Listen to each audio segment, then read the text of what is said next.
Hey guys, what is going on? Chris here with Jughead Gaming, bringing you my review for Falcon Age, developed by Outerloop Games and releasing April 9th, 2019 on PS4 and PSVR for an estimated price of $20. Of course, that depends on your region. As usual, this game was reviewed on the PS4 Pro and focuses primarily on the PSVR version. Falcon Age is a first-person single-player action-adventure, as Ara learned to hunt, gather, and fight to reclaim her cultural legacy in the lost art of falcon hunting against a force of automated colonizers.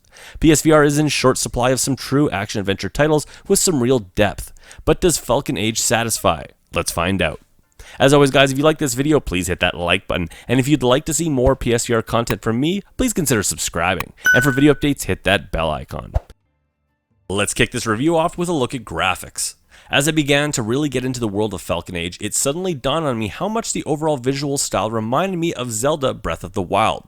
People who know me well know that I think Nintendo gets a pretty big pass in the industry because they are Nintendo, and in fact, as much as I enjoyed the latest Zelda game, I have repeatedly said that it is one of the best indie games made by a major studio.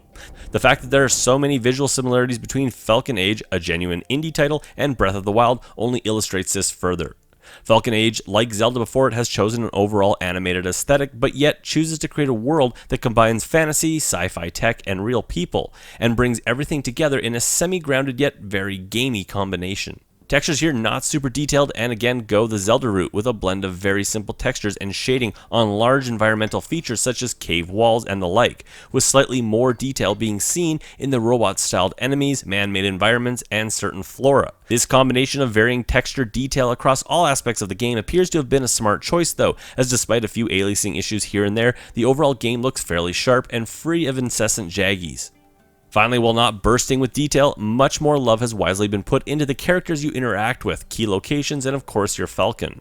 Falcon Age is all about your relationship with this bird, and most often the entire reason to actually play this game. Thankfully, the detail in both textures and animations on the bird are very nicely done, evoking some similarities to the style used in The Last Guardian's portrayal of its key companion. Even up close, your bird looks amazing, as it truly appears to live on your arm, as its feathers almost appear to dance in the wind. This level of detail is, however, not seen in the human or robot characters that you will stop and have dialogue with, and again, like Breath of the Wild, have chosen some key animations to direct certain actions or behaviors, but often simply pose while the mostly written dialogue is delivered. Unfortunately, I find this choice rather immersion-breaking, but given the indie nature of the title, it's not surprising either. Lighting and particle effects are actually surprisingly well handled here, especially given the open nature of the levels. Shadows drape across much of the land, giving the world a warm and natural quality, and are especially effective when tracking your high-flying bird by the shadow that it casts on the ground below. Unfortunately, while passing between portions of the levels, lighting changes can come off incredibly harsh and sudden, feeling rather unpolished while it shifted, but still remaining appreciated as the change in visual style helped liven up the often bland open areas. At launch, there's no mention of a pro patch, but I am hoping that we see some optimization of the current build or a true pro enhancement, for despite the tasteful visual decisions made to attempt to bring this semi-open world to PSVR, you can feel the game buckling at times. When using smooth movement and turning, I ran into regular and frustrating frame shudders, similar to what we see in Borderlands 2, but on a more consistent basis. On top of this, fairly regular texture pop-in could be seen as I walked around the world, with vegetation often seeming to grow right in front of me. While none of these mentioned issues were game-ruining, they were regular enough to give this largely nice-looking PSVR game a feeling of being in need of some further polish. All in all, Falcon Age is an ambitious PSVR title that doesn't always stick the landing, but still remains being worth a visit. Sound is up next. You're awake, finally.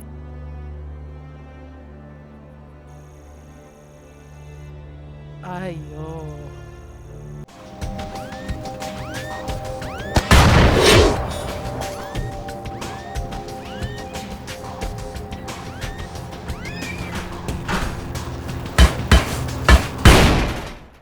When looking at the sound design here, I can't help but to make some comparisons to Zelda Breath of the Wild. Like Zelda, Falcon Age takes a minimalist approach to audio, being the most evident in the delivery of game dialogue. Most interactions with other characters, key or otherwise, are often leaded in with a recorded sentence and another here and there, but then remain mostly text-based throughout the conversation. The voice work of what there is less than stellar, so this ultimately comes off as a blessing despite the immersion it robs the interaction of.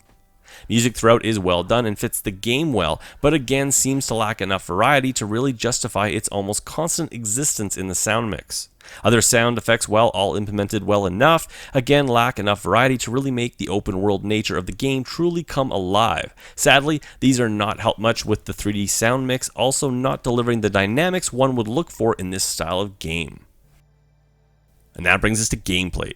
Simply put, Falcon Age is a game built with important social commentary, then based around your relationship with a bird. As a young slave girl who breaks out of her captor's grasp, the game quickly turns very poignantly yet gracefully into a game with something to say about cultural freedom, as well as the impact the industrial machine can have on not only our environment, but also our way of life. This social awareness may not be for everyone, but it never overly weighs the game down, even if its agenda is hard not to see throughout. Once you are about an hour into the 6 to 8 hour campaign and the game opens up, your time in Falcon Age will be spent hunting, crafting, and completing side missions, and taking out refineries as you clear the land of the robot overlords and their industrial plants, enslaving your people and their lands. As you progress through the campaign, your most important task will be to raise a young falcon into a brave and honorable hunter. This relationship will often take center stage throughout the game as you will do everything together, creating a bond that often carries the game throughout its weaker parts. Exploring the world and the way the game handles this often felt like a more open version of what we saw in Apex Construct. With branching paths being opened up as you progress, it does a nice job of breaking up the linearity and giving the impression of a more open world, but also resulting in at times with some tedious back and forth travel. While in your treks across this world, you will hunt animals with your falcon and collect various vegetation and minerals. These are what will be used in the light crafting mechanic in the game that allows you to craft food and buffs to keep your bird healthy and strong. As you begin to take out compounds, combat will also become a significant part of the game. As you are armed with only electric baton, your attacks are limited to close range attacks, and so grows your almost symbiotic combat relationship with your falcon. Gun turrets will quickly incapacitate your falcon, so quickly taking these out are a must, while many enemies require the range and verticality of your winged companion. These type of combat situations are the foundation of combat in Falcon Age, and while it often works very well, the ability to make my falcon stay in one place and out of harm's way would have been a welcomed ability to help avoid the almost constant healing of an overly ambitious bird. Progression throughout the game sees the introduction of more side quests, and while these often come off feeling a little make work, they do often result in a piece of equipment or information that pushes the narrative forward. The introduction of a trade vendor and some more interesting combat robots sees the combat side of things become more interesting, but to the game's detriment, it never really goes deep enough into any of its other mechanics. Whether this be crafting, hunting, or exploring, it never really seemed to come together for me in a way that compelled me to want to keep playing. Like I said, this is saved somewhat by the relationship with your pet falcon. Every interaction from hunting and feeding to dressing and petting the bird never ceased to make me smile, and really did help to smooth over some of the game's rougher edges. And yes, there are a lot of cosmetics to adorn your bird with, so for those that care, there's that.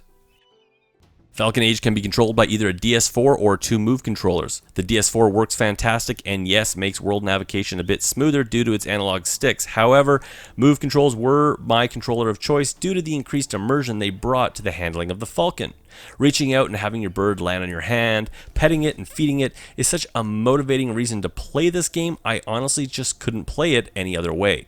Move tracking was solid, but a little on the finicky side depending on camera placement. When out controlling around the world, all the usual hassles of not having analog sticks on the moves exist and are most prevalent when in combat. Combat never got too hectic, so while this may not be a plus one rating the overall fun when it comes to combat, it also meant movement never got overly frustrating.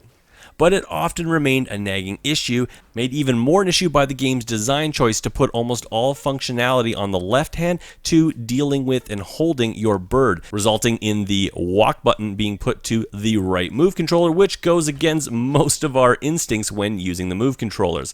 I got used to it and I understand why they made this decision, but it was still always a little bit of an issue. Movement options are happily varied, allowing for teleportation and click turning as well as full locomotion and smooth turning, with fine tuning of all the above also available.